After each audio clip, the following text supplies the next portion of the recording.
মন চাইলেও আমার মাকে শ্বশুরবাড়িতে দুদিনের বেশি কিন্তু আমি রাখতে পারি না। আমার শ্বশুরবাড়ি থেকে কি কথা শোনাই। আজকে মা অনেক দিন পর আমাদের বাড়ি এলো তো আমার মা কি কি সাথে করে নিয়ে এলো, আমার পছন্দের জিনিসগুলো সবটাই হচ্ছে এই ব্লগের মাধ্যমে শেয়ার করব। আমি মন চাইলেও মাকে নিজের মনের মতো করে কিছু কিন্তু রেঁধে বেড়ে খাওয়াতে পারি না। আমার শ্বশুরবাড়ি থেকে সবাই কি কথা শোনায়, চলুন এই ব্লগের মাধ্যমে আপনাদের সাথে শেয়ার করি। সো হ্যালো ফ্রেন্ডস, কল্পনা ক্রিয়েশনে আজকের আরও একটা নতুন ব্লগে আপনাদেরকে স্বাগত জানাই। আজকে হচ্ছে বুধবার। আজকের ব্লগটা শুরু করেছিলাম হচ্ছে বিকেল দিক করে। হ্যাঁ, বিকেল দিক করে আজকে কিন্তু মা আমাদের বাড়ি এলো। বৃহস্পতিবার দিন ছিল হচ্ছে রথযাত্রা একদিন আগে কিন্তু মা আমাদের বাড়ি অনেক দিন পর এলো, প্রায় হচ্ছে 3-4 মাস পর আমাদের বাড়ি ফাইনালি আজকে কিন্তু মা এলো। আর মা যখন এসেছিলো আমার জন্য কী কী নিয়ে এসেছে সব ব্লগের মাধ্যমে আপনাদের সাথে শেয়ার করব। এখন কিন্তু মা আমাদের বাড়ি চলে এসেছিলো। এখন মাকে বললাম যে শাড়িটা চেঞ্জ করে নাও। মা শাড়িটা চেঞ্জ করে নিয়েছে। আর এইদিকে হচ্ছে মাকে আমি মিষ্টি দিলাম, তারপর হচ্ছে আমি কিন্তু মিষ্টি খেয়ে নিচ্ছি। আর মা জানেন তো আমার মনের পছন্দের মিষ্টিগুলো কিন্তু নিয়ে এসেছে। মাকে আমি একবার বলেছিলাম, মা যখন তুমি আমাদের বাড়ি আসবে কালো মিষ্টিগুলো নিয়ে আসবে, যে কালো ভাজা মিষ্টিগুলো হয় না গোলাপ জামুন, তো সেইগুলো মাকে আমি আনতে বলেছিলাম। তো সেইগুলোই আমার পছন্দ মতো নিয়ে এসেছে। আর এখন জানেন তো যতবারই মা আমাদের বাড়ি আসে না কেন সেই মিষ্টিটা কিন্তু নিয়ে আসে। আর ওই মিষ্টিটা কিন্তু খুব মজা করে আমি খাই, আমার খুব ভালো লাগে। সাথে মাকে বলেছিলাম যে একটা কাঁঠাল আনতে, সেই জন্য কিন্তু যেহেতু বুধবার দিন মা এসেছে, বৃহস্পতিবার দিন রথ ছিল, রথযাত্রার একদিন আগে মা এসেছে আমাদের বাড়িতে। মা বললো যে রথযাত্রার দিনে হচ্ছে কাঁঠাল পাকাটা ভেঙে খাবি সবাই মিলে। তো এই যে নিয়ে এসেছে এত বড় কাঁঠাল পাকা, সত্যি মায়ের কাছে আবদারগুলো যখন রাখি মা সব আবদারগুলো পূরণ করে। এসেছে তো রথযাত্রার দিনে ভাঙবো। আর মাকে আমি বেশ কিছুদিন আগে বলে রেখেছিলাম মা যখন আসবে তখন একটা কাঁঠাল নিয়ে আসবো, সেই জন্য কিন্তু কাঁঠাল নিয়ে এসেছে। যাই হোক, মা যখন এসেছে মায়ের জন্য তো টুকিটাকি কিছু করতে হবে। মেয়ে হয়ে আমি খুব অসহায়। আমার মাকে শ্বশুরবাড়িতে একদিনে বেশি রাখতে পারি না। আমি এতটা অসহায় হয়ে পড়ি। কেন পড়ি সবটাই বলবো, চলুন তার আগে আপনাদের সাথে শেয়ার করি। আমাদের বাড়িতে এসেছে, মায়ের জন্য তো টুকিটাকি কিছু রান্না বান্না করতে হবে, তো সেই জন্য এখন কিন্তু পাঁপড় ভেজে নিচ্ছি। এই যে পাঁপড় বেশ কিছু ভাজা হয়েছিল, আর থালিটা দেখতে পাচ্ছেন, থালিটার মধ্যে কিছুক্ষণ আগে কয়েকটা লুচি ভাজা হয়েছিল, সেই জন্য থালাটা ধোয়া হয়নি, ওটাতেই পাঁপড়গুলো রেখে দিয়েছিলাম।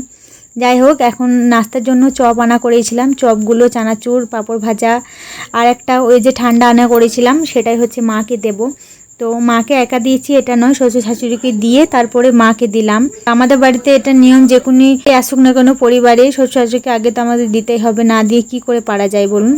তো তাদেরকে দিয়েছে, তারপরে এখন এই যে মাকে দিয়েছি। আর মায়ের সাথে আমি একটু বসলাম, একটু টাইমটা কাটাচ্ছিলাম। মা যখন আসে সত্যি মনের মধ্যে একটা বিশাল আনন্দ লাগে, কিন্তু তার থেকেও একটা বিশাল বড় দুঃখ লাগে যে মা কিন্তু আমাদের বাড়িতে একদিনের বেশি কিন্তু থাকে না। হ্যাঁ সত্যি, একদিনে বেশি থাকে না এই কারণেই। আর আমি শ্বশুরবাড়িতে মাকে নিজের মনের মতো করে রেঁধে বেড়ে কি খাওয়াতে পারি না? অবশ্যই খাওয়াতে পারি। না গো, আমার শ্বশুরবাড়ি থেকে কেউ কিছু বলে না, আমার শাশুড়ি শ্বশুরও বলে না। কেন বলবে? মা এসেছে বলবে বা কেন? আমার মা তো 1 মাসের জন্য থাকতে আসেনি, কিংবা 10-12 দিনের মতনও থাকতে আসেনি। আমার মা আসে একদিন থাকতে, কিংবা 2 দিন, জোরের ওপর 3 দিনে বেশি তা থাকেই না। 3 দিন বলাটাই ভুল হলো, আমার মা এক রাত থেকেই কিন্তু নিজের বাড়ি চলে যায়।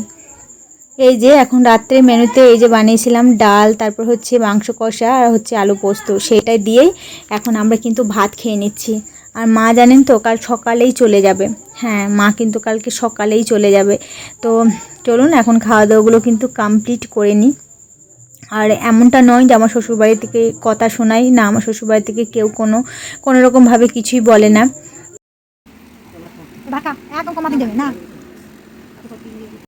এই যে আমার মা সকাল হতে না হতেই একেবারে উঠে রেডি হয়ে গেছে।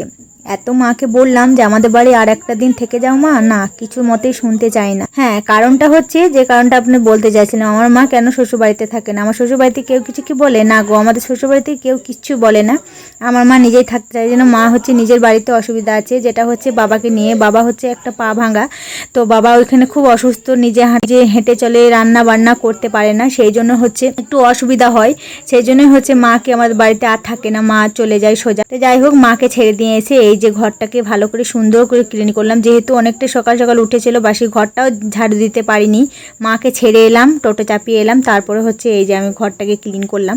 তারপর মা যে কাঁঠাল পাকাটা নিয়ে এসেছিল সেটাকে আমি কিন্তু এই যে কাকি শাশুড়িকে দিয়ে দিলাম। কাকি শাশুড়িকে বললাম যে তুমি ভালো ছাড়াতে পারবে, তুমি ছাড়িয়ে দাও।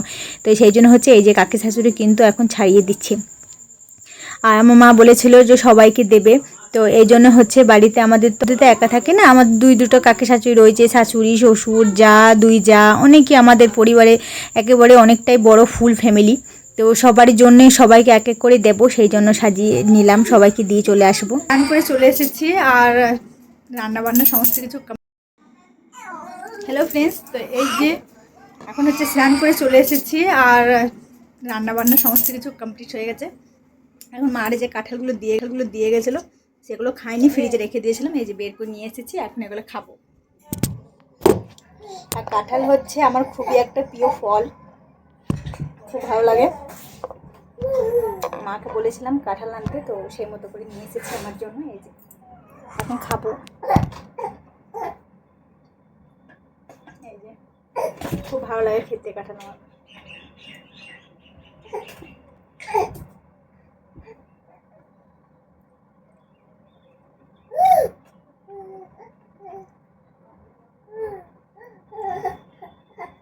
হ্যাঁ, ঠিকই শুনেছেন, কাঁঠাল হচ্ছে আমার খুবই একটা প্রিয় ফল।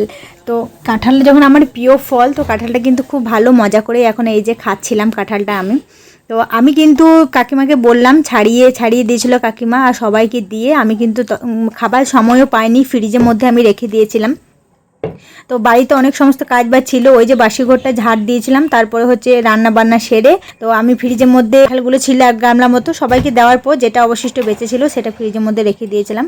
এখন স্নান টান করে এই যখন ফাঁকা আছি, তো তারপরে হচ্ছে যখন একটু ফাঁকা হলাম, তো আমি কাঁঠাল গাছ আছে খেয়ে নিই, তো সেই জন্য সে কাঁঠালগুলো কিন্তু আমি খেয়ে নিচ্ছিলাম।